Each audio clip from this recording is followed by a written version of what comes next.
Teacher पहले आ जाता है, बच्चे आते नहीं है, कैसे काम चलेगा? आगे उमेश कुमार आ चुके हैं, मनीष कुमार सिंह, दीपक, प्रिया, पंकज, सनी धाका, सौरभ। मैम कल क्लास नहीं हुई, किसने कहा? कल क्लास हुई तो थी, कल क्लास हुई है भाई। आप लोगों को इतनी इश्यूज कैसे रहते हैं? ऋतिक, अनिकेत, अरबाज खान, नितेश, नमस्ते मैम, अर्चना, गुड आफ्टरनून।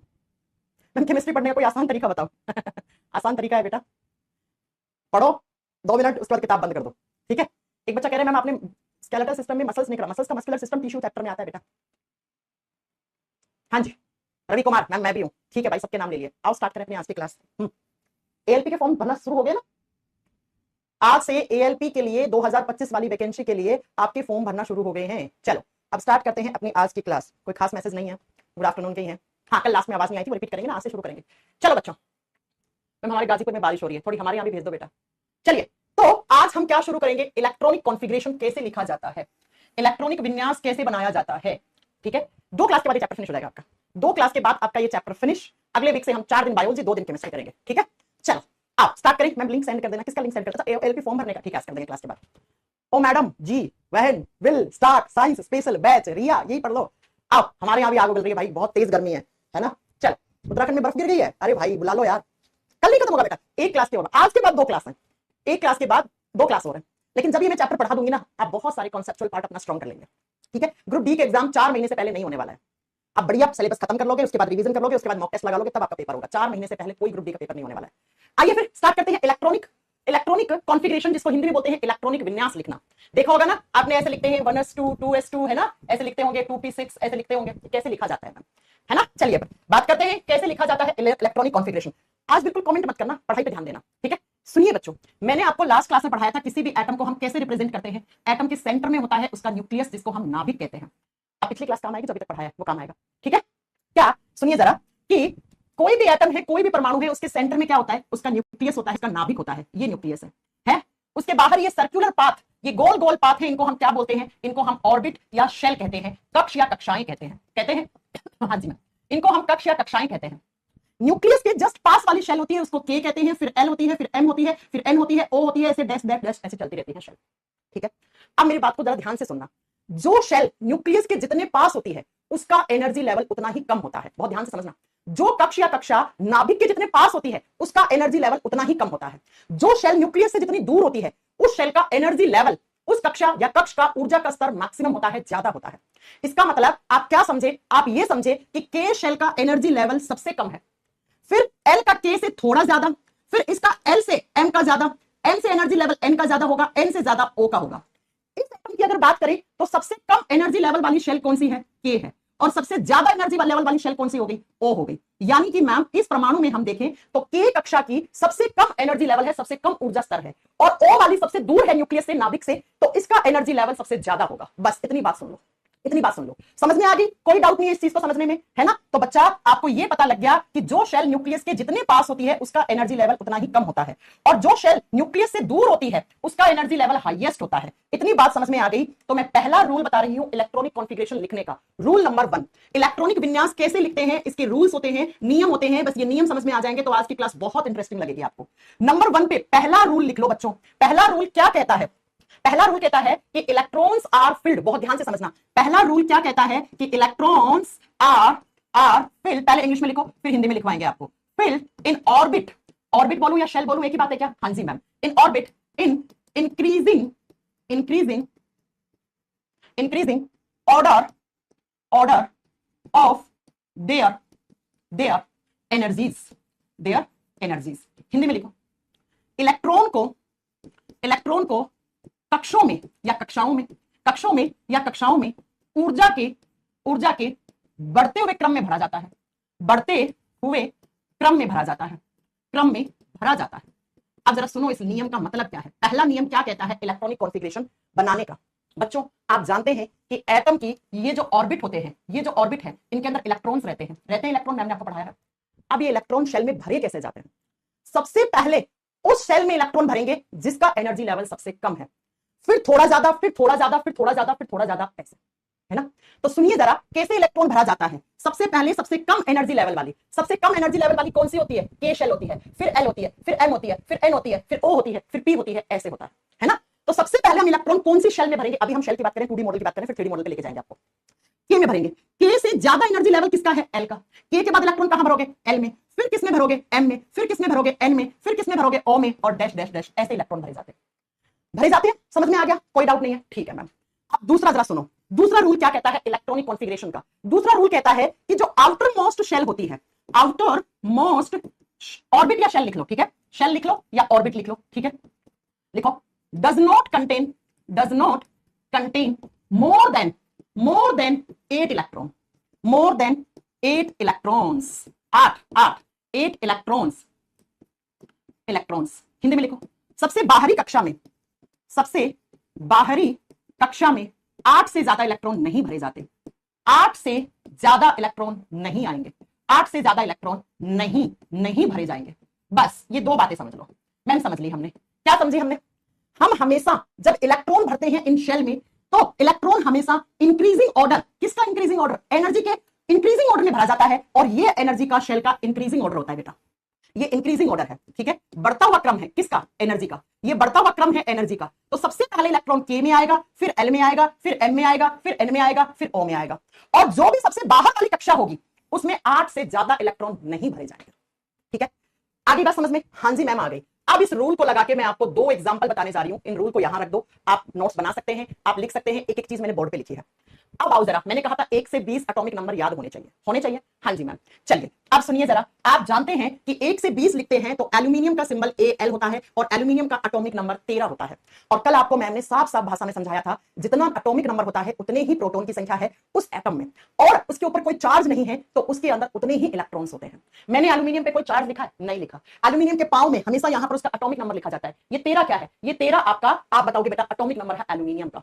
यानी कि एल्यूमिनियम में इलेक्ट्रॉन की संख्या भी कितनी है? 13, क्योंकि एल्यूमिनियम के ऊपर कोई चार्ज नहीं लगाया मैंने। हो गया। अब इन 13 इलेक्ट्रॉन को आपको डिस्ट्रीब्यूट करना है। डिस्ट्रीब्यूट किसमें करना है? इन शेल में करना है। तो कैसे करोगे मुझे बताओ। सबसे पहले इलेक्ट्रॉन किसमें जाएगा? जिसका एनर्जी लेवल सबसे कम होगा, और यहां पे सबसे कम एनर्जी लेवल किसका है? के का है। और लास्ट क्लास में पढ़ाया था, इन शेल में मैक्सिमम नंबर निकालने का एक फॉर्मूला होता है 2n², और वहां पे कहा था कि पहली शेल में अधिकतम इलेक्ट्रॉन की संख्या कितनी आ सकती है? 2 आ सकती है। तो के में कितने इलेक्ट्रॉन आएंगे? 2 इलेक्ट्रॉन। के बाद इलेक्ट्रॉन कहां जाएगा? एल में जाएगा। और दूसरी शेल में मैक्सिमम इलेक्ट्रॉन कितने भरे जा सकते हैं? 8 भरे जा सकते हैं। अब ये मत पूछना कहां से आ रहे हैं, ठीक है। अब तीसरा शेल कौन सा है? एम होता है। एल के बाद इलेक्ट्रॉन किसमें जाएगा? एम में। अब गिनती करो, 13 इलेक्ट्रॉन थे, 13 में से 10 इलेक्ट्रॉन भर दिए, बचे कितने? 3 इलेक्ट्रॉन। तो ये 3 इलेक्ट्रॉन किसमें जाएंगे? आप बताओगे बेटा, एम शेल में जाएंगे।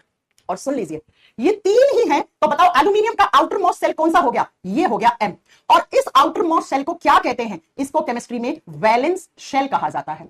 इसको वैलेंस शेल कहा जाता है, संयोजी कक्षा कहा जाता है। किसी भी एटम की जो सबसे बाहर वाली कक्षा होती है उसको संयोजी कक्षा कहा जाता है, और संयोजी कक्षा में जितने इलेक्ट्रॉन होते हैं उनको वैलेंस इलेक्ट्रॉन कहा जाता है, उनको संयोजी इलेक्ट्रॉन कहा जाता है। कल एक बच्चा पूछ रहा था ना, वैलेंस इलेक्ट्रॉन क्या होते हैं? बेटा वो इलेक्ट्रॉन जो सबसे बाहर वाली शेल में होते हैं, वैलेंस शेल में होते हैं, उनको वैलेंस इलेक्ट्रॉन कहते हैं। तो बताओ एल्यूमिनियम के वैलेंस इलेक्ट्रॉन कितने हैं? 3 है। ये लो बच्चों, 3 है। आगे बात समझ में? और दूसरा रूल क्या कह रहा है? सुनो, दूसरा रूल कह रहा है आउटर मोस्ट सेल में यानी वैलेंस सेल में कभी भी 8 इलेक्ट्रॉन से ज्यादा नहीं होंगे बेटा। तो ऐसा कभी नहीं देखोगे कि 3 ही शेल है और 3 में तीसरी सबसे बाहरी है तो इसमें 8 इलेक्ट्रॉन हो। 8 हो सकते हैं, 8 से ज्यादा नहीं हो सकते। नो कभी नहीं दिखेगा आपको यहाँ पे। आगे बात समझ में? ये एल्यूमिनियम है, ठीक है। हाँ, एल्यूमिनियम की वैलेंसी कैसे होती है वो बात की बात है, बाद में पढ़ाएंगे। वैलेंसी नहीं पढ़ाएंगे, वैलेंसी निकालना सिखाएंगे। एल्यूमिनियम के बाद अब 2-4 एग्जांपल आप निकाल के मुझे बताओ किसका। आप मुझे बताइए बेटा किसका। आपको मैं सबसे आसान देती हूं, पोटेशियम का। पोटेशियम का सिंबल के होता है। पोटेशियम में 19 इलेक्ट्रॉन होते हैं, आर्गन, पोटेशियम, कैल्शियम, क्योंकि इसका एटॉमिक नंबर 19 है। तो फटाक से बताओ इसका कैसे लिखेंगे पोटेशियम का? करो, कैसे करोगे? KLMN, जल्दी बताओ कैसे बनाओगे? के में भरोगे सबसे पहले इलेक्ट्रॉन, फिर एम में, एल में भरोगे, फिर एम में भरोगे, फिर एन में भरोगे। हाँ जी मैम। अब बताओ के में अधिकतम इलेक्ट्रॉन की संख्या कितनी आ सकती है? 2 आ सकती है। एल में अधिकतम इलेक्ट्रॉन कितने आते हैं? 8 आते हैं। 2 और 8 कितने हो गए? 10 हो गए बेटा। आगे बात समझ में? हाँ जी मैम। अब एम में कितने भरेंगे? 8 भरेंगे। तो 8 दूनी 16, 2 18, 1 बचा। एन में कितना? 1 चला गया। और पोटेशियम की वैलेंस सेल कौन सी है? ये वाली है। इसका मतलब मैम पोटेशियम के अंदर वैलेंस इलेक्ट्रॉन की संख्या, संयोजी इलेक्ट्रॉन की संख्या 1 होती है। अभी प्लस माइनस छोड़ दो, सब पढ़ाएंगे आपको आगे। संयोजी इलेक्ट्रॉन की संख्या कितनी है पोटेशियम में? 1 है। बना दिया। 2 8 8 1, एक बचा के 2 8 2 2 कैसे हो जाएगा बेटा? अब मुझे नेक्स्ट बना के दिखाओ कैल्शियम का। कैल्शियम का एटॉमिक नंबर 20 होता है। फटाक से बना के दिखाओ KLMN।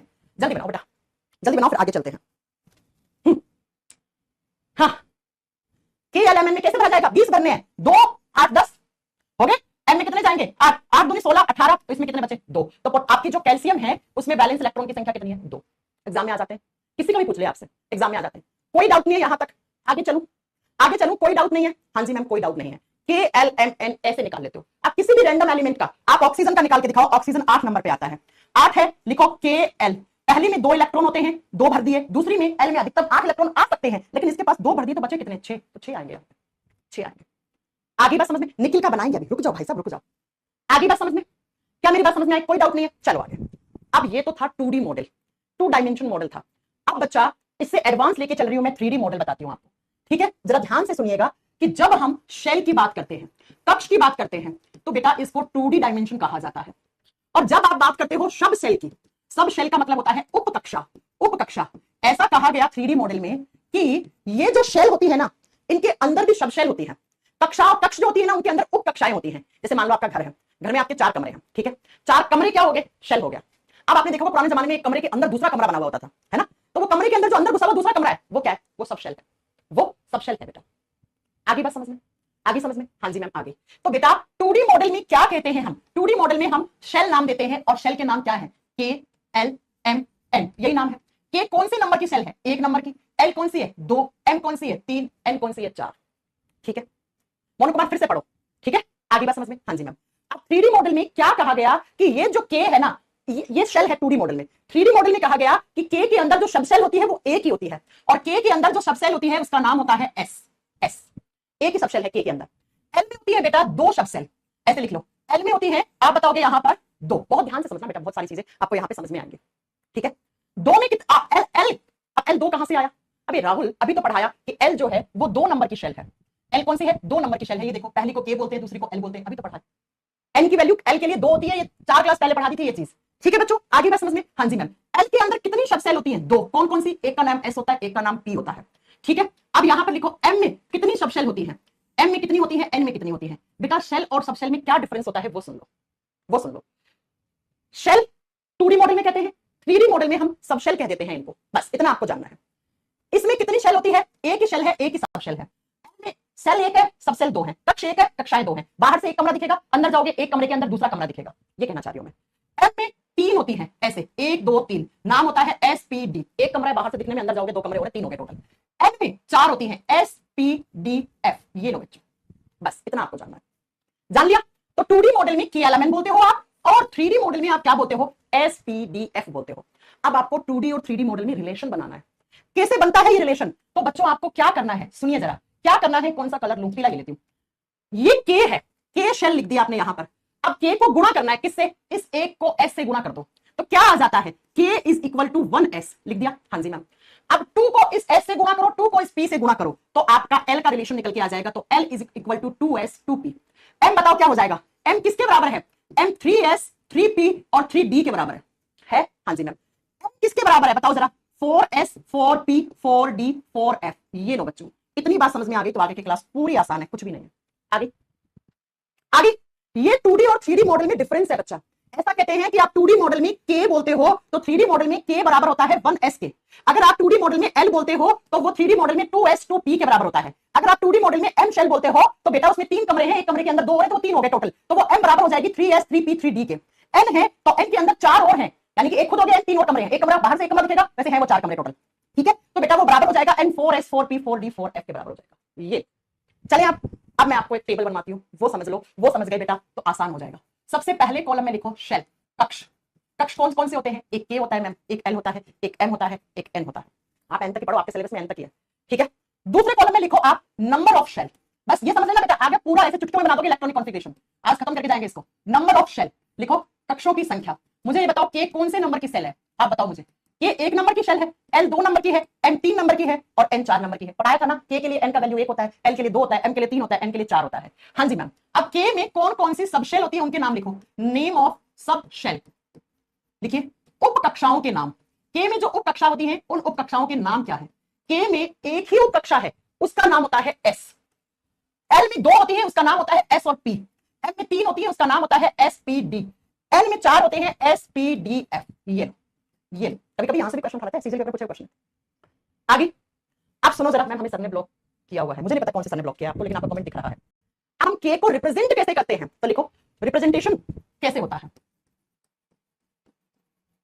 K को कैसे दर्शाओगे, दर्शाते कैसे हैं हम, तो आपको क्या करना है बेटा, इस एक को S से गुणा कर देना है, तो क्या आ जाएगा 1S। K बराबर है 1S के, गुणा करोगे एल के बराबर आ जाएगा। एल बराबर है 2s और 2p के, m बराबर है 3s 3p और 3d के, और n बराबर है 4s 4p 4d 4f। लो बच्चों इतनी बात समझ लो, आगे की क्लास सारी समझ में आ जाएगी। फटाक से नोट डाउन करो, ये टेबल नोट डाउन करो। हाँ जी जल्दी जल्दी नोट करो, फिर हम आगे चलते हैं। आगे चलते हैं, 7-8 एग्जाम्पल मैं समझाऊंगी, 2-4 एग्जाम्पल आपसे करवाऊंगी बेटा, 2-4 एग्जाम्पल आपसे करवाऊंगी बेटा। नोट कर लिया? मैं पानी पीती हूँ, मैं मेरा क्लास नहीं चल रहा है। पंकज क्या हो गया?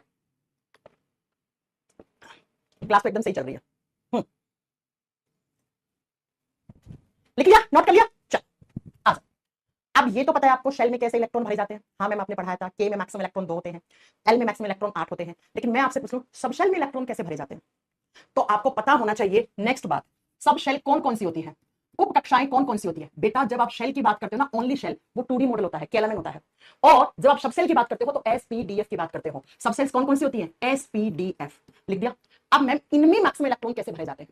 इनमें मैक्सिमम इलेक्ट्रॉन कितने आएंगे? लिखो मैक्सिमम इलेक्ट्रॉन, किसमें मैक्सिमम इलेक्ट्रॉन? सब शेल में। अधिकतम इलेक्ट्रॉन कितने कितने भरे जाते हैं? अधिकतम इलेक्ट्रॉन कितने कितने भरे जाते हैं? बेटा एस में हमेशा 2 इलेक्ट्रॉन भरे जाते हैं, 2 से ज्यादा नहीं भरे जाते हैं। ठीक है, 2 से ज्यादा नहीं भरे जाते हैं। पी में 6 इलेक्ट्रॉन भरे जाते हैं। अभी क्यों भरे जाते हैं मैं उसका रीजन बताऊंगी। ठीक है, आप बताओगे डी में 10 इलेक्ट्रॉन भरे जाते हैं अधिकतम, और एफ में 14 भरे जाते हैं। बस इतनी बात समझ ली? हाँ जी मैम। मैम कारण बताओ, कारण बताओ क्यों आपने एस में 2 ही भरे, क्यों आपने पी में 6 भरे? केएलएमएन का तो कारण बता दिया था, क्योंकि केएलएमएन में हम फॉर्मूला लगाते हैं 2n², जहां पे के लिए n का वैल्यू 1 है, एल के लिए 2 है, एम के लिए 3 है। इसमें कहां से आए 2 6 10 14?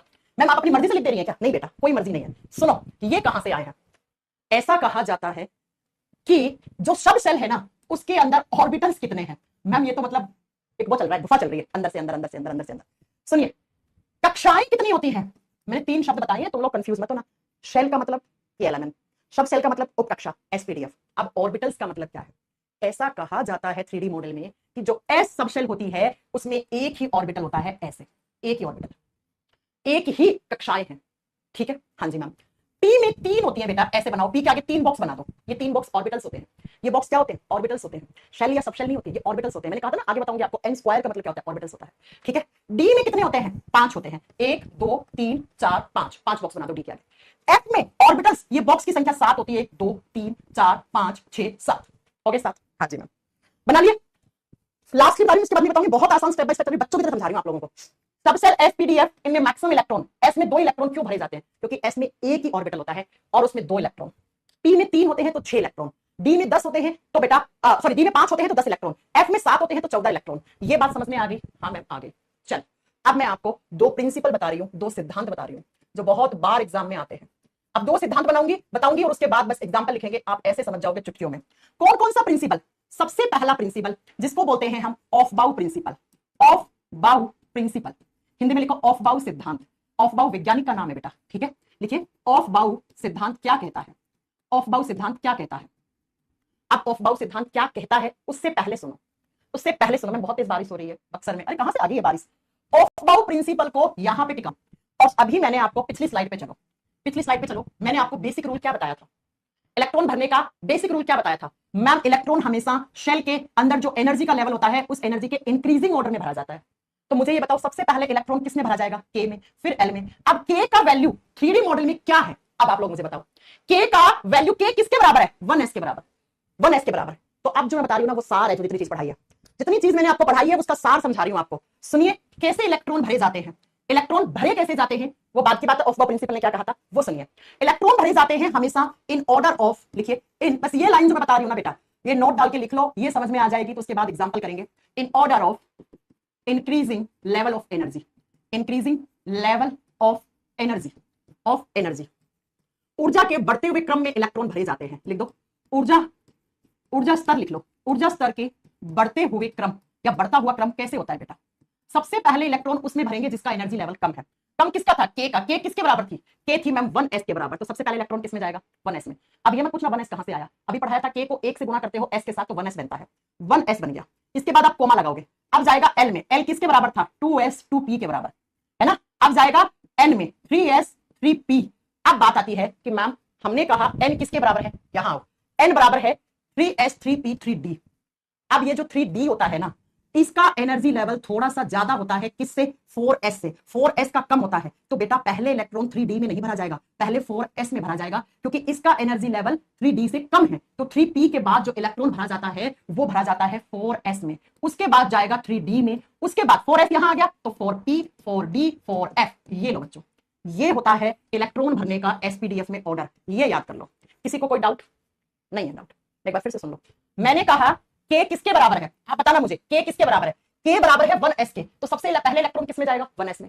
ठीक है, एल किसके बराबर है, 2s 2p के, तो 1s के बाद देखो ऐसे ऐसे इलेक्ट्रॉन जाएगा किसमें, 2s में, 2s से कहां गया 2p में, 2p से कहां गया 3s में, 3s के बाद 3p में। अब सुनो जरा ध्यान से, 3p के बाद इलेक्ट्रॉन भरना है 4s में। क्यों भरना है? क्योंकि इसका एनर्जी लेवल थोड़ा सा ज्यादा है, इसका कम है, तो पहले कम वाले में भरेंगे ना, बाद में ज्यादा वाले में भरेंगे ना, तो पहले इसमें भरेंगे, फिर इसे वापस यहां घुमाएंगे, अब 3d में जाएगा, और 3d के बाद ऐसे 4p 4d 4f। ये लो बच्चों, ऐसे इलेक्ट्रॉन भरे जाते हैं। अगर आप एनसीईआरटी का डायग्राम देखो कि मैम एनसीईआरटी में कैसा डायग्राम दिया हुआ है इलेक्ट्रॉन फिल करने का, तो ये रहा मेरे प्यारे बच्चों। इसी डायग्राम को आपको एक्सप्लेन कर देती हूं, देख लो। इसी डायग्राम को आपको एक्सप्लेन कर देती हूं, देख लीजिए। ये लो कैसे भरते हैं, तो सुनिए कैसे भरते हैं। सबसे पहले 1s में, 1s किसके बराबर है, k के बराबर है बेटा। अब मैं बार बार नहीं बोलूंगी। अब देखो एरो इधर लगा है, तो मतलब 1s के बाद इलेक्ट्रॉन किसमें जाएगा, 2s में, फिर 2p में, फिर 3s में, फिर 3p में, फिर 4s में जाएगा, d मत कर देना, 4s के बाद 3d, फिर 4p। ठीक है, अब देखो 4p के बाद 5s, फिर आपका 4d, ऐसे चलता है, ऐसे ऐसे। बस इतनी बात आपको समझ लेनी है। अगर आपको इतनी बात समझ में आ गई है तो बेटा आपके लिए ये आसान हो गई, चीज हो गई आसान। अब मैंने बोला था कि इलेक्ट्रॉन भरने का क्या एक प्रिंसिपल है, जिस प्रिंसिपल को आप क्या कहते हो, ऑफ बाउ प्रिंसिपल कहते हो, ऑफ बाउ सिद्धांत कहते हो। अब ऑफ बाउ जी ने क्या कहा था, इस चीज को यहां रख दो, इस चीज को यहां रख दो, और यहां लिखो ऑफ बाउ प्रिंसिपल ने क्या कहा था। बस अब ये लिखो, ये सारी चीज आपको नोट डाउन करते चलना है साथ साथ में। ऑफ बाउ जी ने कहा था कि हम सबसे पहले इलेक्ट्रॉन उसमें भरते हैं जिस शेल का एनर्जी लेवल कम होता है, जिसके ऊर्जा का स्तर सबसे कम होता है, और ऊर्जा का स्तर जिसमें सबसे कम है उसमें पहले भरेंगे, और बाद में कहां, कम से थोड़ी ज्यादा थोड़ी ज्यादा थोड़ी ज्यादा थोड़ी ज्यादा, यानी कि जो सबसे आखिरी इलेक्ट्रॉन होगा, आखिरी इलेक्ट्रॉन को क्या बोलते हैं, वैलेंस इलेक्ट्रॉन बोलते हैं। अभी तो पढ़ाया सबसे बाहरी कक्षा को संयोजी कक्षा, उसमें जो इलेक्ट्रॉन है उसको संयोजी इलेक्ट्रॉन, और संयोजी इलेक्ट्रॉन की एनर्जी क्या होगी, सबसे ज्यादा होगी। बस इतनी बात समझ लेनी आप। ये ऑफ बाउ ने कहा था, ये ऑफ बाउ ने कहा था, क्या कहा था बेटा, 4d। हाँ क्या कहा था ऑफ बाउ ने कि सबसे पहले एनर्जी लेवल जिस सेल का कम होता है उसमें भरते हैं, और ऐसे थोड़ा ज्यादा थोड़ा ज्यादा थोड़ा ज्यादा करते करते लास्ट इलेक्ट्रॉन जो वैलेंस इलेक्ट्रॉन है उसकी एनर्जी क्या होगी, सबसे ज्यादा होगी बेटा, सबसे ज्यादा होगी। बस इतनी बात आपको जान लेनी। आगे बात समझ में, क्या मेरी बात आपको समझ में आई? हाँ जी मैम आ गई होगी। अब मैंने कहा था यहां पर कि कैसे इलेक्ट्रॉन भरेंगे हम, 1s में सबसे पहले भरेंगे। ये देखो आप इस डायग्राम में सबसे पहले 1s में भरेंगे, इसमें हमने देखा था ये रहा, 1s में सबसे पहले भरेंगे, उसके बाद 2s में भरेंगे, 3s में भरेंगे, है ना, 2s 2p 3s 3p 4s, 4s में पहले, फिर 4d में, उसके बाद 4p आएगा। ठीक है 4p आएगा। ओके तो अब आइए जरा हम इलेक्ट्रॉन भरते हैं 4p के बाद, हाँ 4s फिर 5s फिर 5 ऐसे 4 वाली, क्योंकि ये क्या है, k के बराबर है, ये l के बराबर है, ये m के बराबर है, और ये वाली n के बराबर है। आप बस इतना ही लिखो, 3d के बाद आपका 4s 3d, यहां तक समझो आप, इस चीज को हटाओ, इसको बाद में लेके चलेंगे। 4s 3d समझ में आ गई मेरी बात? हाँ जी मैम। अब मैं आपको एक एग्जांपल देती हूं, किसका, एक एक करके एग्जांपल पढ़ते हैं। 21 नंबर एटॉमिक नंबर पे आता है स्कैंडियम, स्कैंडियम आता है 21 नंबर पर। अब स्कैंडियम में कैसे इलेक्ट्रॉन भरे जाएंगे वो आप देखो, वो आप देखो।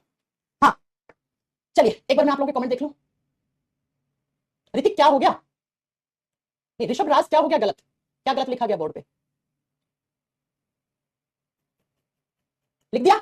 अच्छा हाँ ऋतिक, ओके ओके ओके, हाँ 4s, समझ गई समझ गई। अभी समझाएंगे ऋतिक, वो चीज भी समझाएंगे, रुक जाइए बेटा। 4d से पहले 5s आएगा। हाँ जी बेटा, d तो अगले में चला गया ना, d तो अगले में चला गया ना ऋतिक। ओके ऋतिक, ओके बात समझ में। अब स्कैंडियम का सिंबल Sc होता है और उसके अंदर 21 इलेक्ट्रॉन होते हैं। 21 इलेक्ट्रॉन कैसे भरे जाते हैं, भरिए जरा, कैसे भरेंगे आप। सबसे पहले s में इलेक्ट्रॉन भरेंगे, 1s में, और s में मैक्सिमम इलेक्ट्रॉन कितने आते हैं, 2, तो लिख दीजिए 1s, 1s में कितने होंगे मैक्सिमम इलेक्ट्रॉन, 2 होंगे। उसके बाद आएगा 2s, s में मैक्सिमम इलेक्ट्रॉन 2, फिर आएगा p, p में आप बताइए जरा अधिकतम इलेक्ट्रॉन कितने भरे जाते हैं, अधिकतम इलेक्ट्रॉन कितने भरे जाते हैं, जरा जल्दी से बताओ। अधिकतम इलेक्ट्रॉन p में मैंने बताया 6 भरे जाते हैं। उसके बाद आएगा 3s, 3s में कितने मैक्सिमम इलेक्ट्रॉन, 2। उसके बाद आएगा 3p, 3p में मैक्सिमम इलेक्ट्रॉन कितने, p में आपके 6 होते हैं। अब आप 4s लिखोगे पहले, अब आपको लिखने से पहले काउंट करने हैं, 4 और 6 10 हो गए, 10 और 6 18 हो गए, 18 हो गए, 21 भरने थे। अब कैसे इलेक्ट्रॉन भरा जाएगा इसमें वो सुनो आप। पहले किस में जाएगा बेटा, स्कैंडियम में पहले 4s में भरा जाएगा, s में मैक्सिमम इलेक्ट्रॉन कितने होते हैं, 2। अब आप क्या लिखोगे, 3d लिखोगे। अब आप काउंट करो कितने हो गए, 20 हो गए, तो 3d में क्या गया, 1 इलेक्ट्रॉन गया। ये ऐसे भरा जाएगा बच्चों, ऐसे। ये स्कैंडियम है, ये स्कैंडियम है। आगे बात समझ में। मैम s में 2 क्यों भरे, अरे अभी तो पढ़ाया, अभी तो पढ़ाया, s में हमेशा मैक्सिमम इलेक्ट्रॉन 2 भरे जाते हैं, क्योंकि s में एक ही सब ऑर्बिटल होता है, उसका नाम ही ऐसे। p में 2 है तो s में 2, p में 6, अभी तो पढ़ाई ये चीज। अब बच्चों देखो गिन लो, पूरे हो गए 21। हाँ जी मैम ये 21 हो गए। अब जरा ध्यान से सुनो, मुझे इसमें KLMN बताओ क्या है। K किसके बराबर होता है? 1s के बराबर। n किसके बराबर होता है? n किसके बराबर होता है? n किसके बराबर होता है? ये रहा पिछले इस स्लाइड में सारी चीज बता रखी है। ये देखो k 1s के बराबर होता है, l 2s 2p के बराबर होता है, m 3s 3p 3d के बराबर होता है, n 4s 4p 4d 4f के बराबर होता है। यही पढ़ाया अभी। आगे बस समझ में। तो कैसे इलेक्ट्रॉन भरे गए हैं? ऐसे भरे गए बेटा। हो गया? तो d में कितने इलेक्ट्रॉन है? यहाँ पे एक है। अब आप लोग अगर जल्दबाजी में पहले यहां 3d कर देते, बाद में 4s कर देते, तो ये ऑफ बाउ प्रिंसिपल गलत हो जाता है यहाँ पे। अब मैं नेक्स्ट आपको एक एग्जांपल और देती हूं। अच्छा एक चीज और लिख लो, कोई भी एटम होता है ना, वो अपना इलेक्ट्रॉनिक कॉन्फ़िगरेशन नोबल गैसेस के फॉर्म में रखना चाहता है। क्यों? क्योंकि जो नोबल गैसेस होती हैं वो स्टेबल गैसेस होती हैं, वो नॉन रिएक्टिव गैसेस होती हैं, वो अक्रिय गैसें होती हैं, वो कभी भी रिएक्ट नहीं करती हैं। अब आर्गन एक नोबल गैस होता है और आर्गन जो होता है वो 18 नंबर पे आता है। तो बच्चों स्कैंडियम 21 नंबर पे था और आर्गन 18 नंबर पे है, तो ये यहां तक 18 है, ये गिन लो 18 इलेक्ट्रॉन है। तो इसको मैं लिख सकती हूं आर्गन 18, ऐसे लिख दो यहां तक को। हाँ जी मैम, क्योंकि ये इलेक्ट्रॉनिक कॉन्फ़िगरेशन आर्गन का है, आप लिखोगे तो आर्गन का ऐसे लिखा जाता है बेटा। ये आर्गन की आउटर शेल होती है, उसमें 8 इलेक्ट्रॉन है, 2 और 6 8। और अब स्कैंडियम का आर्गन के फॉर्म में कैसे लिखेंगे? तो यहां आर्गन 18 लिख दिया, बचा हुआ ऐसा कैसा लिख दो 4s2 3d1। ये नोबल गैस की फॉर्म में ऐसे लिखा जाता है इलेक्ट्रॉनिक कॉन्फ़िगरेशन, ऐसे लिखा जाता है। ऐसे लिखा जाता है नोबल गैस की फॉर्म में। ठीक है बच्चों, आगे बात समझ में? हाँ जी मैम। अब एक एक करके मैं आपको 21 से लेकर 30 तक के सारे इलेक्ट्रॉनिक कॉन्फ़िगरेशन लिखना बताती हूं। स्कैंडियम के बाद कौन आता है? दो चार आपसे पूछूंगी, 2 अपवाद हैं, बस वो आपको छोड़ देना है। स्कैंडियम के बाद आप बताओगे बेटा टाइटेनियम आता है। टाइटेनियम, टाइटेनियम स्कैंडियम के बाद आता है टाइटेनियम। टाइटेनियम कितने नंबर पे? 22 नंबर पे। अब बताओ कैसे लिखा जाएगा? हाँ जी, स्कैंडियम का लिख दिया ना बेटा, स्कैंडियम का यही तो है, ये है स्कैंडियम 21 नंबर, ऐसे भर दिया आपने 21, यहां तक 18 था। ये स्कैंडियम को आप ऐसे लिखो, ऐसे लिखो, ऐसे नहीं लिखना, ये गलत हो जाएगा। ठीक है, तो लिख दीजिए। टाइटेनियम का कैसे होगा? टाइटेनियम का आप लिखोगे बेटा 22 नंबर पे होता है, तो आर्गन तक का तो सेम है बेटा, आर्गन 18 नोबल गैस के फॉर्म में लिखो, आर्गन 18 तक तो सेम है यहां तक। तो अब 18 के बाद कितने बचे? 18 के बाद 4 बचे, तो अब कहां जाता है? 4s में जाता है, चौथे में। 4s में मैक्सिमम 2 हो सकते हैं, उसके बाद 3d में जाता है। 20 हो गए, बचे 22। ये हो गया, हो गया। हाँ जी मैम, ठीक है। अब इसके बाद आता है वेनेडियम। वेनेडियम स्कैंडियम के बाद आता है वेनेडियम 23 नंबर पे। बताना बच्चों कैसे लिखेंगे आर्गन के फॉर्म में? आपको पूरा लिखना है, आप पूरा लिख सकते हो, पूरा लिखना है, पूरा लिख सकते हो। 1s 2s 2p 3s 3p 4s 2 3d2। ये लो, चल। हाँ अभी बताएंगे किसका अपवाद होता है, अपवाद किसका होता है अभी बताएंगे। लिख दिया वेनेडियम का कैसे लिखेंगे आर्गन के फॉर्म में? आर्गन लिख दो, 18 लिख दो, क्या बचा? 4s 2 बचा, 3d 3d में कितने हो गए बेटा? इस बार 3 हो गए। अब आता है क्रोमियम। क्रोमियम अपवाद होता है बेटा, क्रोमियम अपवाद होता है, लिखिए क्यों होता है पढ़ाएंगे। Cr, क्रोमियम को स्टार कर दो, एक्सेप्शन कर दो। क्रोमियम के बाद क्रोमियम और आपको एक कॉपर, क्रोमियम और कॉपर का 2 केस मैं आपको बता देती हूं। कॉपर आता है 29 नंबर पे, बस। ठीक है बच्चों, इस चीज को मैं एक बार फिर से समझा देती हूँ सारी चीज, उसके बाद मैं आपको क्रोमियम और ये बताती हूँ। ये लो मैं आपको दिखाती हूँ, रुकिए सारा एक साथ समझा देती हूँ मैं आपको, 1 मिनट दो आप।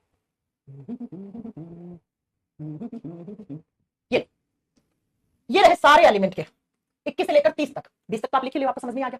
20 पे कैल्शियम होता है, कैल्शियम का कैसे? ऐसे। स्कैंडियम का हमने पढ़ा, हो गया। टाइटेनियम का आपने पढ़ा, हो गया। ठीक है, वेनेडियम 23 नंबर पे आता है, तो बेटा 4s में 2 और लास्ट वाले में 3 हो जाएंगे। ठीक है, अब आया क्रोमियम। क्रोमियम को देखो यहां ध्यान से, क्रोमियम में यहां तक कोई दिक्कत नहीं है, 1s2 2s2 2p6 3s2। अब देखना जरा ध्यान से देखना, अब आएगा यहां पे 3p6 4s3d5। ये होता है क्रोमियम का। क्रोमियम का जब आप लिखोगे तो यहां तक आपको कोई दिक्कत नहीं है बेटा लिखने में, और क्रोमियम का जब आप लिखते हो तो लास्ट में लिखा जाता है 4s1 और 3d5, ऐसे लिखा जाता है। आप अगर क्रोमियम में कर दोगे 4s2, यहां पर कर दिया 4s2 और 3d में हमने 4 भर दिए, ये गलत है क्रोमियम का, ये गलत है बेटा क्रोमियम का। ठीक है, ऐसे ही समझो। किसका? कॉपर 29 नंबर पे आता है। जब कॉपर का इलेक्ट्रॉनिक कॉन्फ़िगरेशन लिखोगे तो आप लिखोगे बेटा लास्ट वाली में 4s1 और 3d10, ऐसे होता है। अगर आपने लिख दिया 4s2 और यहां पे 3d9 कर दिया, गलत हो जाएगा बेटा। ये 2 एक्सेप्शन है, ये 2 अपवाद है, ये 2 अपवाद है। तो ये प्रिंसिपल किसका है? ये ऑफ बाउ प्रिंसिपल है बेटा, ये ऑफ बाउ प्रिंसिपल है। ऑफ बाउ प्रिंसिपल कहता है कि भाई सबसे पहले हम इलेक्ट्रॉन उसमें भरते हैं जिसका एनर्जी लेवल सबसे कम होता है। 2D मॉडल में KLMN बोल देते हैं, 3D मॉडल में SPDF बोल देते हैं। जहां जहां S है वहां देख लो 2 इलेक्ट्रॉन है, क्योंकि S में 2 इलेक्ट्रॉन होते हैं। ये देख लो बेटा, ये देख लो। जहां जहां P है वहां पे 6 इलेक्ट्रॉन है, दिख रहे होंगे आपको। हाँ जी मैम, दिख रहे हैं। जहां जहां D है वहां पर मैक्सिमम देखो, मैक्सिमम D में 10 इलेक्ट्रॉन आ सकते हैं। ये देखो, हो गया। ये 2 आपको अपवाद लिखने हैं। क्रोमियम को आपको हमेशा जब लिखते हैं तो 4s1 3d5 लिखते हैं। क्यों? क्योंकि इसके D में जो दूसरा इलेक्ट्रॉन जो S में नहीं आया, उसका एनर्जी लेवल 4s का कम होता है, D का ज्यादा होता है, बस इसलिए। ये आप लिख लीजिए। अब मुझे आप फटाक से जिंक का लिख के दिखा दो। जिंक का एटॉमिक नंबर 30 होता है। जिंक को कैसे लिखेंगे? आर्गन के फॉर्म में लिख के दिखा, नोबल गैस के फॉर्म में लिख के दिखा दो। मैम इनको नोबल गैस के फॉर्म में क्यों रखा जाता है बेटा? नोबल गैसेस को बोलते हैं अक्रिय गैस। नोबल गैसेस स्टेबल गैसेस होती हैं, वो स्थायी गैस होती है, वो ऐसे एलिमेंट होते हैं जो रिएक्ट नहीं करते हैं। और बच्चा, इस यूनिवर्स का एक रूल होता है, हर कोई एलिमेंट अपने आप को स्टेबल दिखाने की कोशिश करता है। तो ये सारे एलिमेंट भी कहते हैं कि हम नोबल गैस की फॉर्म में अपना इलेक्ट्रॉनिक कॉन्फ़िगरेशन रिप्रेजेंट करेंगे तो हम थोड़े स्टेबल लगेंगे, बस। ठीक है, अब जिंक का लिख के दिखा दो मुझे फटाक से, कैसा लिखा जाएगा जिंक का? पूरा लिखना है, पूरा लिख दो। और आपको 30 तक याद करना है, आपके सिलेबस में 30 तक ही है बेटा। हाँ, पाउली ऑफ बाउ का प्रिंसिपल था बेटा, ये 4s3d वाला, ये ऑफ बाउ का प्रिंसिपल था। बस इसके बाद पाउली का एक्सक्लूजन प्रिंसिपल और लिखवा दूं और आपका इलेक्ट्रॉनिक कॉन्फ़िगरेशन खत्म खत्म। उसके बाद मैं 5-7 क्वेश्चन पूछूंगी आज की क्लास में, प्लीज वो बता दीजिएगा। हाँ जल्दी बताओ। आर्गन 18 4s2 3d10, बिल्कुल सही बोला। आर्गन 18 तक तो सेम लिख दो, 18 हो गया। हाँ जी मैम। अब आर्गन 18 के बाद क्या आएगा? 4s आएगा, 4s के बाद 3d आता है। अब एटॉमिक नंबर कितना है? 30 है। ऐसे ही लिखना है आपको बस, 4s3d। 30 तक आपका हमेशा ये फॉर्मूला काम करेगा, सिर्फ कॉपर को छोड़ दो और क्रोमियम को छोड़ दो। क्रोम नहीं, 30 के बाद याद नहीं करने बेटा, 30 के बाद नहीं याद करने हैं कुछ। तो 4s में कितने? 2, 10 में कितने? d में कितने? 10। ये लो, ये किसका बन गया? ये आपका जिंक का बन गया। 4s2 3d10। अब मुझे फटाक से निकिल का लिख के दिखाओ एक और। उसके बाद आज आपका होमवर्क होगा बेटा, निकिल 28 नंबर पे आता है, आपका होमवर्क होगा ये 30 तक के इलेक्ट्रॉनिक कॉन्फ़िगरेशन लिखना। चलो निकिल का लिख के दिखा दो। आर्गन की फॉर्म में आर्गन क्यों लिखा? अरे यार पंकज तुम कब सुधरोगे? आर्गन एक नोबल गैस होती है, हीलियम।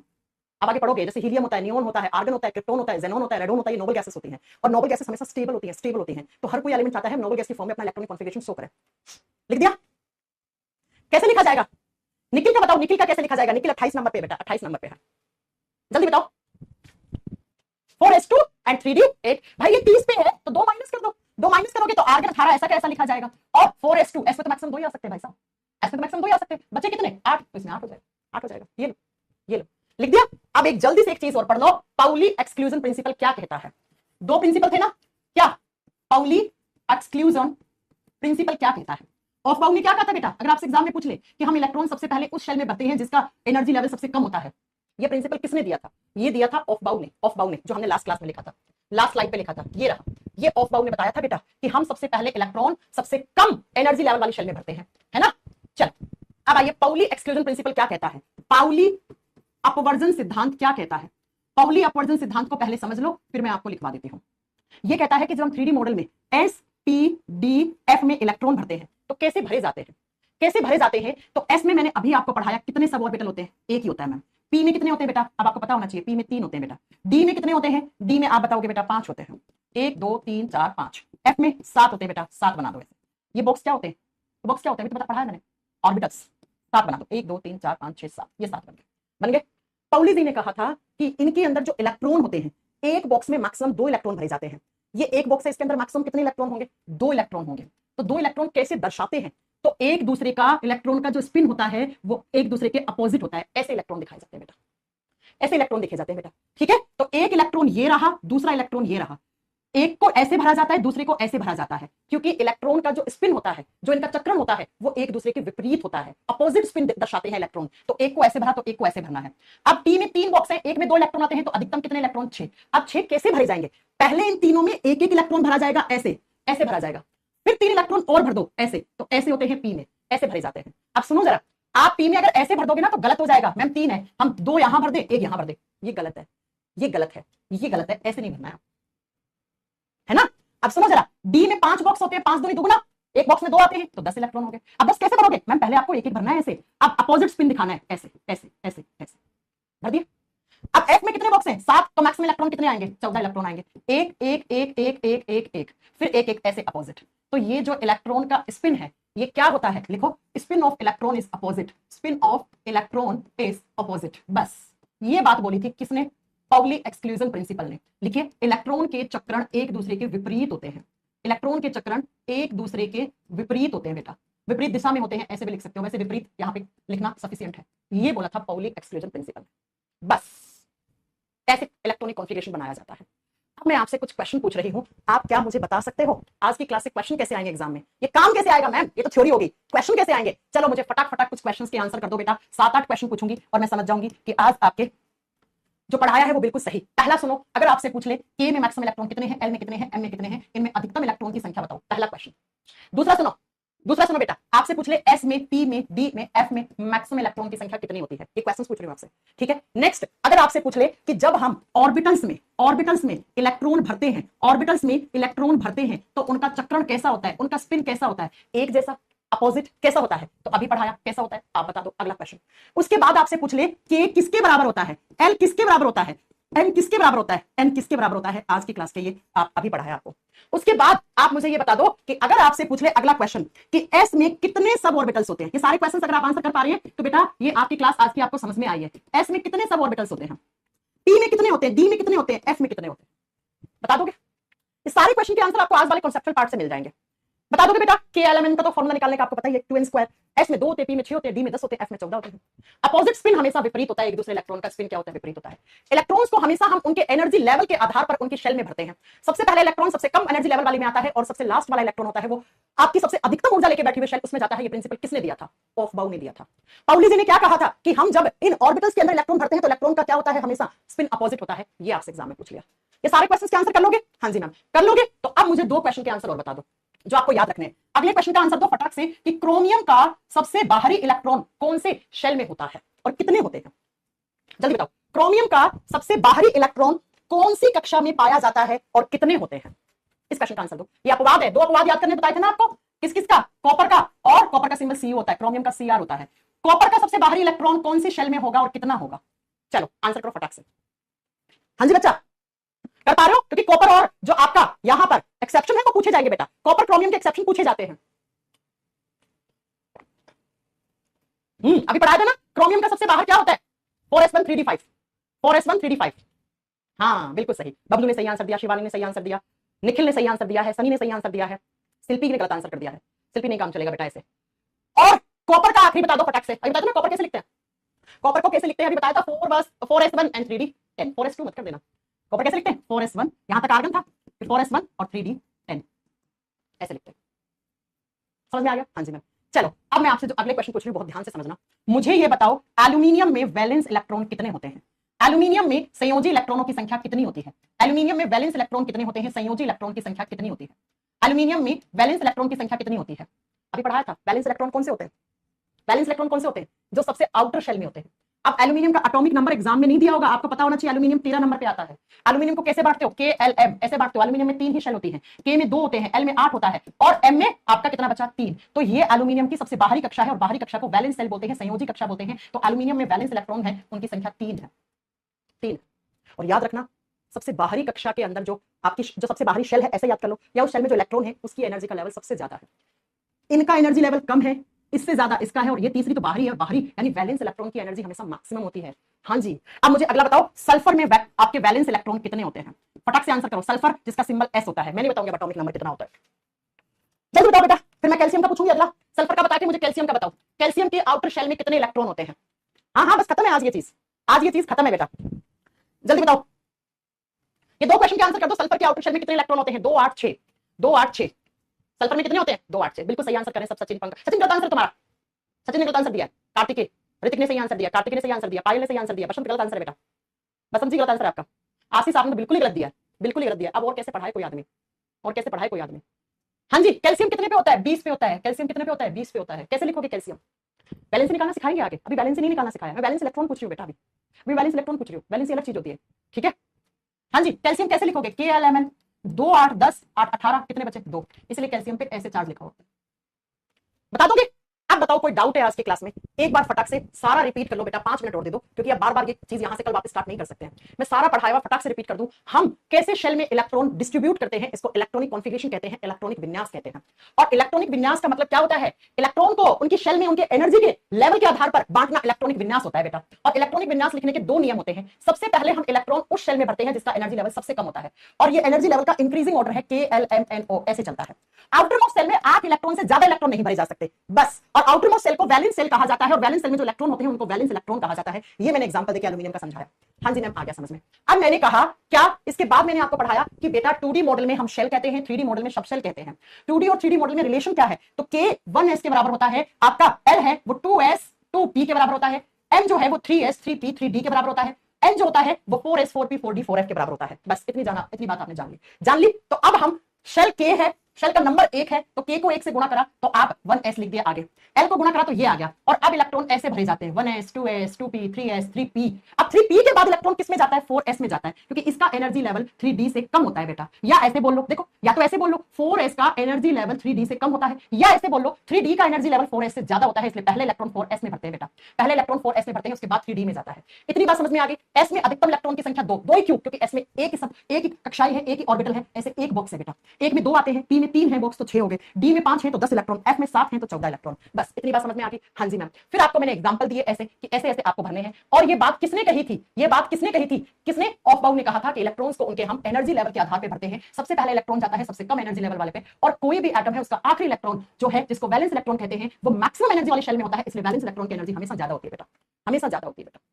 ठीक है, अब आपने लिख लिया था स्कैंडियम 21 नंबर पे आता है, तो भरते जाओ। ये K के बराबर है, ये L के बराबर है, क्योंकि K 1s के बराबर होता है, L 2s2p के बराबर होता है। तो जहां जहां S है वहां 2 2, जहां P है वहां 6। अब 3D को बाद में लिखोगे, 4s को पहले लिखोगे, क्योंकि इसका एनर्जी लेवल कम है, इसका ज्यादा है। तो 4s में अधिकतम 2 आ सकते हैं, तो 2 भर दिए। बचा कितना? 1, क्योंकि यहां तक तो 20 हो गए, 1 बचा तो वो D में जाएगा। अगर आप यहां पे पहले 3D लिख देंगे उसके बाद 4s लिखेंगे तो वो गलत हो जाएगा बेटा, है ना। अब कोई भी एटम, कोई भी एलिमेंट होता है, वो अपना इलेक्ट्रॉनिक कॉन्फिगरेशन नोबल गैसेस की फॉर्म में दर्शाना चाहता है। कि नोबल गैसेस क्या होती है बेटा? नोबल गैसेस आप बताओगे नॉन रिएक्टिव गैसेस होती हैं, स्टेबल होती हैं। तो स्टेबल की फॉर्म में लिखोगे तो यहां तक का आर्गन है, आर्गन लिख दो, आर्गन 18 पे होता है, 19 20 21 ऐसे लिख दो, ऐसे लिख दो, ये लो।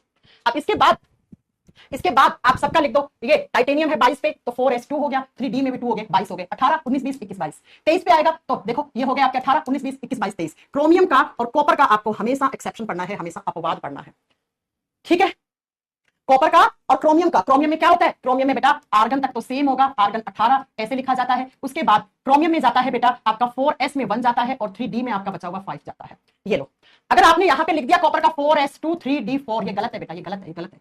ठीक है, अब कॉपर जो होता है उसका कैसे लिखते हैं? तो आर्गन 18 सेम रहेगा बेटा, आर्गन 18 सेम रहेगा। उसके बाद आएगा 4s1 3d9 ऐसे। तो 9 और 1 10, और 10 और आपका 18 आ गया, है ना। अब आप मुझे बताओ क्या कि अगर आप यहां पे लिख देते 4s2 और 3d8 ऐसे कर देते, और 3d9 नहीं, 3d10 10 हो गया ना, 10 होगा, नॉट 9 का हो गया, 10 11 और 18, हाँ अब सही है, 3d10 होगा, 4s1 3d10। और अगर आप यहां पे 2 और 9 लिख देते तो ये गलत हो जाता बेटा, ऐसे। बस ये 2 अपवाद आपको याद रखने हैं। आकाश वर्मा, हाँ आपने सही बताया, आ गया समझ में। आर्गन 18 4s1 और उसके बाद 3d10 लिखना है, किसमें? आपको कॉपर में लिखना है, 9 नहीं कर देना लास्ट में। इसीलिए 2 एग्जाम में आते हैं। कुछ नहीं समझ में आया तो इतना याद रख लेना, क्रोमियम के डी में 5 होते हैं और कॉपर के डी में 10 होते हैं, 10 होते हैं। तो 11 और आपके 18 29 हो गए, 29 हो गए। ये लो, ये लो। अब कोई डाउट पूछ लो आप। बस बेटा 2 क्लास वाले चैप्टर फिनिश हो जाएगा।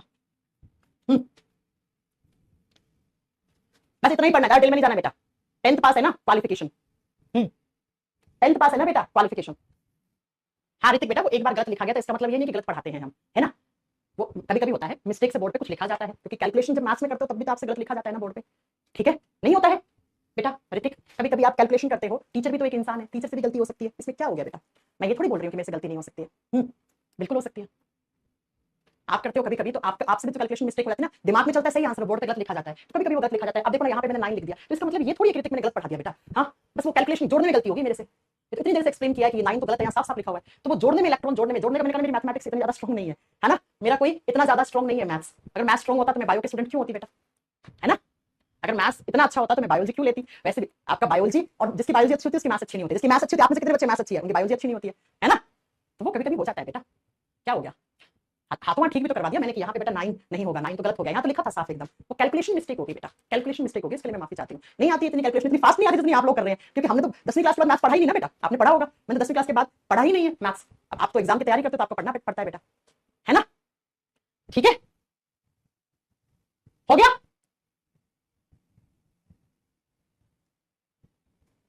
ठीक है बच्चों, चलो अब हम नेक्स्ट क्लास में पढ़ेंगे, यहां से कंटिन्यू अगली क्लास में करेंगे बेटा। हो जाता है, मैं पहले ही बोल देती हूँ, मेरी मैथ्स बहुत ज्यादा स्ट्रॉन्ग नहीं है, तो कभी कभार मैं किसी कॉन्सेप्चुअल पार्ट एकदम मैं बढ़िया पढ़ाऊंगी, लेकिन कभी कभार ऐसा हो जाता है कि कुछ ऊपर नीचे हो जाता है मैथ्स की कैलकुलेशन में, तो उसके लिए माफ कर दिया करो। ठीक है, उसके लिए माफ कर दिया करो, माफी चाहती हूँ मैं उसके लिए। चलो, कोई डाउट नहीं है, एक का भी डाउट नहीं है। वाह यार, एक का भी डाउट नहीं है, बहुत बढ़िया। अपनी क्लास में एक बच्चा है पंकज पटेल, ये बच्चा बेटा पढ़ने वाला बच्चा नहीं है, मैं पिछली 4 क्लास से नोट कर रही हूँ। आज पंकज तुम्हारी खैर नहीं है। प्यारे बच्चों सुन लो मेरी एक बात, अपनी क्लास में एक पंकज पटेल नाम का लड़का है, बहुत ध्यान से सुनना, 1 मिनट लूंगी मैं आपका। वो इतनी गंदी लैंग्वेज में कुछ लिख रहे हैं, मतलब ऐसी गंदी लैंग्वेज कि शायद मैं कैमरे पे आपसे नहीं बोल पा रही हूँ, शायद हमने जीवन में ऐसी लैंग्वेज यूज नहीं करी है। वो फ्रस्ट्रेटेड है, वो पढ़ाई की बात नहीं बोल रहे हैं, पढ़ाई डाउट कुछ नहीं है। अब आप समझ जाओ कि वो क्या बात बोल रहे हैं, आप समझ जाओ वो क्या बात बोल रहे हैं। इतनी गंदी, इतनी भद्दी बात बोल रहे हैं वो कि भाई शायद आप में से, मुझे लगता है बच्चों आप में से भी कोई यूज नहीं करता होगा जिंदगी में, कभी जिंदगी में यूज नहीं करता होगा इतनी गंदी लैंग्वेज। पंकज पटेल सुन लो, आज तुम्हारा मोबाइल नंबर निकलेगा। तुम्हें क्या लग रहा है, ये बाल सफेद ऐसे ही हो गए क्या तुम्हारी मैडम के? तुम्हारा मोबाइल नंबर निकल के तुम्हारे घर बेटा, जब पुलिस वाला नहीं आया ना अगले 7 दिन में, तो मेरा नाम बदल देना बेटा तुम। आगे बात समझ में आगे, क्योंकि आप किसी लड़की को इतनी गंदी लैंग्वेज नहीं बोल सकते हो ऑन कैमरा, ऑन कैमरा। आई बात समझ में। आज मैं करियर बिल में राकेश सर को आपका मैसेज दिखाऊंगी, मैं बीच में एक बार हटी थी ना कैमरे से, तो मैंने फोटो लेने के लिए हटी थी अपने फोन में। मैं फोटो लेने के लिए हटी थी। पंकज बेटा तेरा फोन नंबर और तेरा नंबर दोनों की मैंने फोटो ली थी। एक बार मैं गई थी ना बेटा पढ़ाते, मैंने तब आप लोगों को डिस्टर्ब नहीं किया था कि आप लोग पढ़ रहे हो, है ना। तो मैं ऐसे साइड में हटके यहाँ से एक फोटो लेके आई थी कैमरे से हटके, क्योंकि बेटा वो इतनी गंदी लैंग्वेज बोल रहा है ना, इतनी गंदी लैंग्वेज बोल रहा है, शायद आप लोग कभी यूज नहीं करते, पढ़ने वाला बच्चा नहीं है, पढ़ाई से हटके, पढ़ाई उड़ाई तो मतलब नहीं है। Biology chemistry science group D का पेपर, एग्जाम क्लियर, सिलेक्शन, इनसे कोई भी बात नहीं है, यहाँ से इनके आसपास की बात नहीं है। अब आप समझ सकते हैं आप लोग इतने बड़े हैं बेटा। मैं तुम अगर मेरे सामने आ जाओगे ना किसी दिन, आ जाते, इतने मारती ना मैं तुम्हें, इतने मारती, मार मार के तेरी गाल लाल कर देती मैं। मेरे से नहीं, अगर तू इंसान का बच्चा है तो आज के बाद किसी भी लड़की से, किसी भी फीमेल से, मैं तो एक टीचर हूं, सोचिए, है ना, भगवान का दर्जा देते हैं टीचर को। आप इतनी गंदी लैंग्वेज यूज कर रहे हैं, आप कितने फ्रस्ट्रेटेड हैं अपनी लाइफ में। आप जो यहाँ पे बोल रहे हैं उसके साधन कहीं और होंगे, आप वहां जाइए, है ना, वहां जाइए, वहां पर काम करिए, अपने माँ बाप का नाम ऐसे मत खराब करो। मुझे समय नहीं लगेगा बेटा। आजकल आप जानते हैं ना, साइबर क्राइम में एक रिपोर्ट लिखते हैं, अगर मैं एक रिपोर्ट लिख के दे दूंगा, तेरा नाम, एड्रेस, आईपी एड्रेस से, बेटा तुझे क्या लगता है, तूने अपना नाम गलत लिख रखा होगा, मुझे पता है, तूने एड्रेस गलत लिख रखा होगा, लेकिन तुमने मोबाइल जो यूज कर रहे हो ना बेटा, उसमें आईपी एड्रेस नाम की चीज होती है। और अगर मैं साइबर सेल में, मेरे तो इतने सारे पढ़ाई हुए बच्चे लगे ना साइबर सेल में, इंस्पेक्टर है, शिवम नाम का इंस्पेक्टर है साइबर सेल में, उसको जाकर मैंने ये बोल दिया ना बेटा, ये कमेंट है, ये बैच है, तेरा मोबाइल से आईपी एड्रेस निकल के तेरे घर पे आके ना उठा ले जाएंगे तुझे, जिंदगी बर्बाद कर दूंगी मैं तेरी, है ना। मेरे हाथों में पाप मत होने दो, क्योंकि आप जो जितनी गंदी लैंग्वेज लिख रहे ना, उतनी गंदी लैंग्वेज कोई स्टूडेंट नहीं बोलता है। स्टूडेंट छोड़ो, एक नॉर्मल इंसान भी यूज नहीं करता है, ठीक है बच्चों। तो मेरे को ना मजबूर मत करना, आज मैं तुम्हें आखिरी मौका दे रही हूँ, क्योंकि मेरे हाथों किसी बच्चे का भविष्य खराब हो, मैं ये चीज कभी नहीं कर सकती, लेकिन अगर मैं अपने पे आई तेरी जिंदगी बर्बाद कर दूंगी मैं, इसलिए ढंग से रह लो, ठीक है बच्चों। ओके चलो बच्चों, कल मिलेंगे। छोड़ो इसको, छोड़ो, इस पर टाइम वेस्ट नहीं करते, हमारा समय बहुत कीमती है। लेकिन मेरे दिमाग से नहीं निकला ना, तो मैंने फोटो ले रखी है, दिमाग से निकल गया तो ठीक है, एक मौका मिलेगा, नहीं निकला ना तो मैं इसको बहुत। आइसोटॉप्स क्या होते हैं, आएगा बेटा नेक्स्ट क्लास में, आइसोटॉप्स, आइसोबार्स, आइसोटोन्स, बचा है ना भी दो क्लास बचा है ना। चलो thank you so much, bye bye, take care, मिलते हैं बेटा अगली क्लास में। बाय बच्चों, कार्तिके बाय बाय।